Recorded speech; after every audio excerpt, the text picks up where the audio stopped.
Mevsimler mevzu bahis olduğunda insanların farklı tercihleri bulunmaktadır. Bazı insanlar yazın sıcak güneşini ve uzun günlerini severken diğerleri kışın berrak havasını ve rahat atmosferini tercih eder. Peki bir bireyin bir mevsimi diğerine tercih etmesini etkileyen psikolojik ve biyolojik faktörler nelerdir? İlk olarak bir bireyin belirli bir mevsimi tercih etmesini etkileyebilecek bazı psikolojik faktörlere bir göz atalım. Rol oynayabilecek faktörlerden biri kişinin kültürel geçmişi ve kültüründeki farklı mevsimlerle ilişkili gelenek ve faaliyetlerdir. Örneğin Noel veya Hanuka gibi kış bayramlarını kutlayan bir kültürden gelen bir kişinin kışı tercih etme olasılığı daha yüksek olabilirken, Midsommar veya Obon gibi yaz festivallerini kutlayan bir kültürden gelen bir kişinin yazı tercih etme olasılığı daha yüksek olabilir. Bir kişinin belirli bir mevsimi tercih etmesini etkileyebilecek bir diğer psikolojik faktör de duygusal durumudur. Bazı insanlar yılın sıcak aylarında kendilerini daha enerjik ve pozitif hissederken, diğerleri soğuk aylarda kendilerini daha sakin ve rahatlamış hissedebilirler. Şimdi bir kişinin belirli bir mevsimi tercih etmesini etkileyebilecek biyolojik faktörlere dönelim. Örneğin bu faktörlerden biri sirkadiyen ritim olarak da bilinen iç biyolojik saatidir. Sirkadiyen ritim uyku uyanıklık döngüsünü ve diğer fizyolojik süreçleri düzenler ve güneş ışığı ve sıcaklık gibi çevresel faktörlerden etkilenir. Örneğin melatonin hormonu tipik olarak geceleri uykuyu düzenlemeye yardımcı olmak için vücutta üretilir ve bu üretim vücudun sirkadiyen ritminden etkilenir. Bazı insanlar yazın daha uzun günleri ve daha kısa geceleriyle daha yakından uyumlu bir sirkadiyen ritme sahip olabilirken, diğerleri kışın daha kısa günleri ve daha uzun geceleriyle daha yakından uyumlu bir sirkadiyen ritme sahip olabilir. Bir kişinin belirli bir mevsimi tercih etmesini etkileyebilecek bir diğer faktör de D vitamini seviyesidir. D vitamini, cilt güneş ışığına maruz kaldığında vücut tarafından üretilen bir hormondur.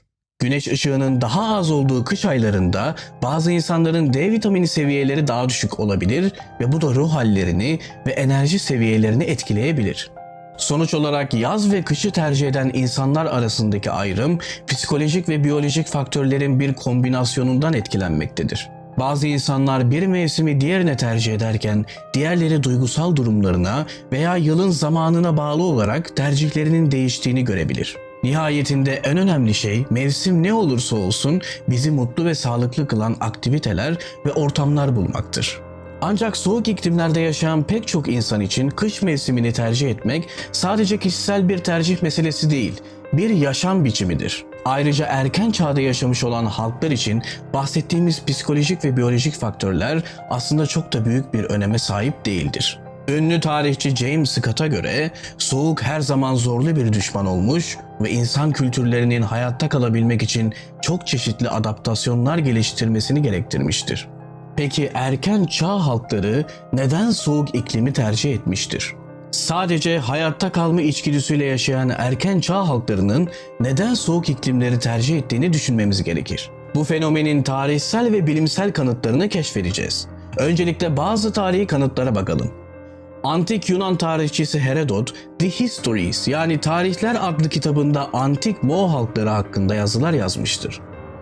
Bu kitapta Moğollar da dahil olmak üzere antik dünyada yaşayan çeşitli halkların ve kültürlerin geleneklerini, inançlarını ve yaşam biçimlerini anlatır. Herodot'a göre Moğolistan'ın en eski Moğol halkı ülkenin soğuk bölgelerinde yaşamayı tercih ediyordu. Herodot şöyle yazmıştır: Moğollar İskitlerin en soğuk, denizden en uzak ve içlerinde en cesur olanlarıdır. Soğuk iklimde yaşayan bir başka halk örneği de Kuzey Kutbu'ndaki Inuitlerdir. Inuitler soğuk havaya uygun giysiler ve barınaklar geliştirmek de dahil olmak üzere çeşitli şekillerde çevrelerine uyum sağlamışlardır.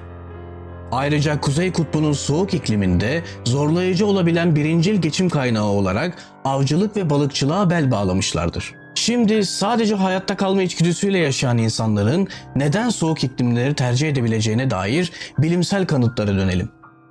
Faktörlerden biri yiyecek bulunabilirliğidir. Soğuk iklimlerde balık ve av hayvanları gibi avcılık ve toplayıcılık için daha fazla kaynak bulunabilir. Bu da hayatta kalma içgüdüsüyle yaşayan insanlar için güvenilir bir besin kaynağı sağlayabilir. Soğuk iklimlerde genellikle geyik ve karibu gibi av hayvanları bol miktarda bulunur ve bu da güvenilir bir besin kaynağı sağlardı.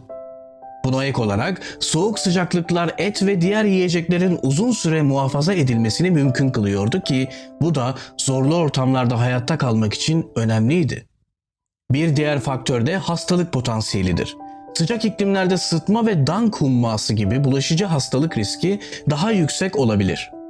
Soğuk bir iklimde yaşayarak insanlar bu hastalıklardan kaçınabilir ve sağlıklarını koruyabilirler. Bu gibi durumlarda güçlü, birbirine sıkı sıkıya bağlı toplulukların gelişmesine ve toprakla derin bir bağ kurulmasına yol açmıştır. Buna ek olarak soğuk iklim potansiyel istilacılara karşı bir doğal savunma da sağlamış olabilir. Çünkü dışarıdan gelenlerin zorlu koşullara uyum sağlaması zor olurdu. Sonuç olarak sadece hayatta kalma içgüdüsüyle yaşayan insanların soğuk iklimleri tercih edebileceği fikrini destekleyen tarihsel ve bilimsel kanıtlar mevcuttur. Soğuk iklim geçim kaynaklarına erişim sağlayabilir ve bulaşıcı hastalıklardan korunma sunabilir.